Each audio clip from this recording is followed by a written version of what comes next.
You are listening to the Novel Writing Podcast, episode 85. Grab a cup, cozy up, and let's get to writing. Today's episode is about my self-publishing process 2 books in. This will likely evolve over time, but as a relative starting point, you can use this for planning purposes. The general outline of my process from blank page to book in hand looks like this. First draft, rewrite or self-edit, developmental edit, second rewrite or self-edit, and at the same time initiating cover design, another round of developmental or sending to beta readers, depending on how the first developmental edit came through, third rewrite and self-edit, copy edits, and along with that, initiating chapter header illustrations, fourth self-edit, proofreading, fifth self-edit, formatting, final approvals, uploading to distributors, and having a marketing plan.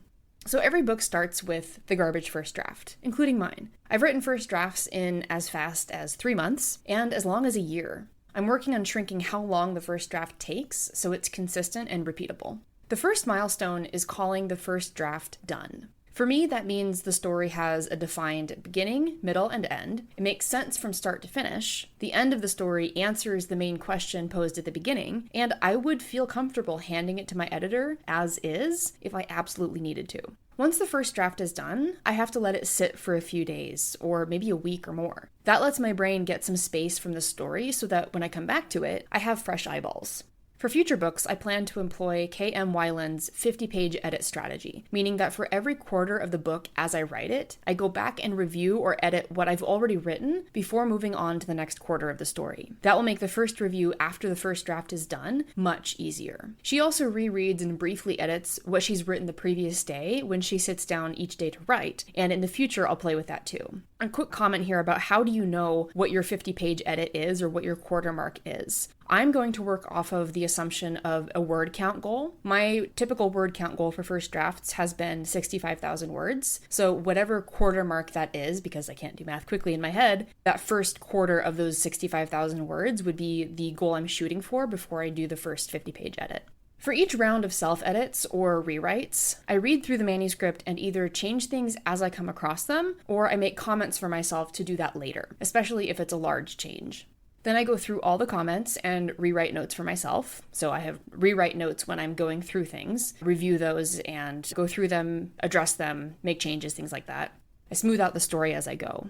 The last thing I do before calling each draft quote unquote ready for the next stage is Microsoft Word's read aloud feature. Ideally, the version of the book I send for edits or beta has no comments on it unless it's specifically something I want the editor's opinion on.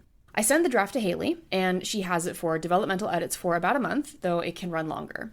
At the same time, I get in touch with the cover designer about timing, since I usually discuss covers with Haley during our review call. When Haley's done with developmental, and after we've gone through our lengthy discussion, which I highly enjoy, I do my first major rewrite.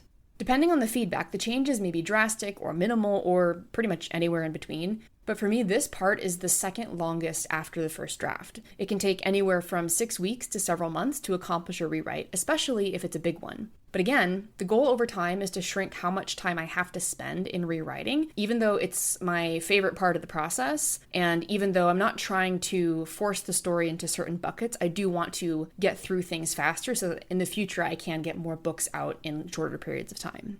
After I'm done with the rewrite and the manuscript is in much the same condition as before, so no comments, a read-through, and it's been thoroughly reviewed, it goes to beta readers, and they have it for about 3 weeks. After betas, it goes through another self-edit where I address those reader comments. And once that next draft is ready, it goes out for copy editing.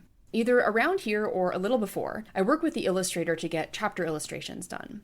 The reason I wait this long is because through the major edits and rewrites, the chapters can still fluctuate, as can the titles and any inspirations for those illustrations. The closer to the finish point the manuscript is, the better the illustrations will reflect those chapters. But of course, during the whole writing and rewriting stage, I take notes and jot down ideas of what I think could represent those chapters anyway, so I'm not going into this last stage with no idea of what I want those chapter illustrations to be.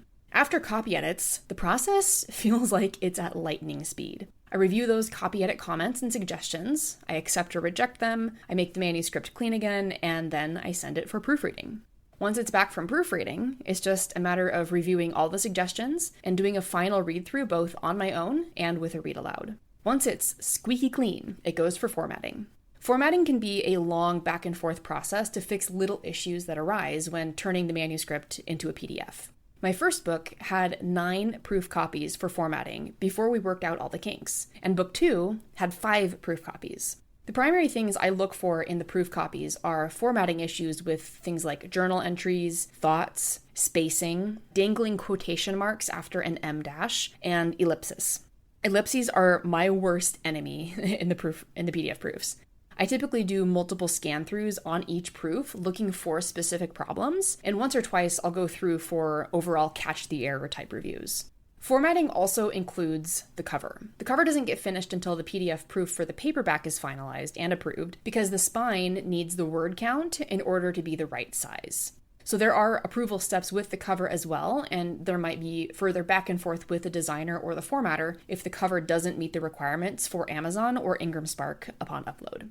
Another formatting step is for the ebook, which is typically faster and simpler than the paperback or a hardcover format. For book 3 in particular, I'll be using Atticus for ebook formatting that's not Kindle. Kindle has its own format, so my formatter can do the Kindle Create version, but the other ebook formats can get a little trickier, and that's why I'm going to use Atticus for book 3 and see how that does. With uploading to the distributors, especially for paperbacks and hardcovers, it's essential to give yourself enough time to receive actual physical proof copies, make notes for changes, make those changes, and get the proof copy right before you approve it for release. Additionally, I found that Amazon prints dark, which means if you have a dark cover, you might need to upload a brightened version so that the cover itself doesn't wash out. That can take a few physical proof copies to get right. Mark of Stars went through, I think, 3 proof copies, and I was kind of astonished that book 2, The Prophet's Ruin, only had to go through 1 proof copy, which was actually a blessing because I ended up having to get my author copies for book 2 really, really fast, so the fact that my proof copy was perfect was a pretty big blessing. The truth is that you learn a lot with the first one, and then you can make changes to your process for books 2 through however many you want to write. Throughout this whole process, I'm also talking about the new book on social media, to my newsletter, doing marketing efforts for it, and all of that ramps up as the publish date gets closer. But from blank page to book in hand, this process pretty much covers it. That's it for today's episode. Thanks for joining me, and remember, the first draft is supposed to be garbage. Thanks for listening to the Novel Writing Podcast. If you're ready to stop struggling and start finishing your novel, check out the 60-Day Novel Writing Challenge. It's a step-by-step program designed for solo writers to complete their first draft with clarity and focus. Visit the link in the description to learn more.